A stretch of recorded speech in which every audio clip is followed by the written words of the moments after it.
Avant de penser à la violence, pensez aux conséquences déjà de cette violence-là. Médiation en une phrase, c'est une asso qui fait en sorte de recréer du dialogue entre les habitants et les institutions pour régler des problématiques locales. Comment la non-violence s'inscrit? Ça s'inscrit par le dialogue, en fait, au lieu de faire intervenir de la répression ou quoi que ce soit. Une action très récemment qui m'a marquée, c'est à Chanteloup-les-Vignes, où en fait c'est la mairie et la préfecture qui nous a contactés parce qu'en fait il y avait des jeunes dans un local toute la journée qui étaient un peu coupés du monde et repliés sur eux-mêmes.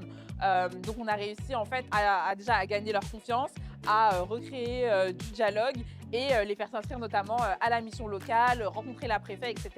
Donc pour nous c'était une réussite en même pas 2-3 médiations. Et, euh, et on espère que ils trouveront du travail et qu'ils pourront se réinsérer socialement comme ça. Le défi spécifique de la non-violence, c'est que des fois, ça prend du temps. Il y a pas mal de gens qui sont tentés de passer par la violence justement parce qu'ils ont l'impression que c'est un peu un court-circuit. Mais effectivement, la non-violence, ça prend du temps. Le dialogue, ça prend du temps. Recréer de la confiance, ça prend du temps. Donc ça, c'est un défi en fait qu'on a sur toutes nos actions. Mais ça fonctionne.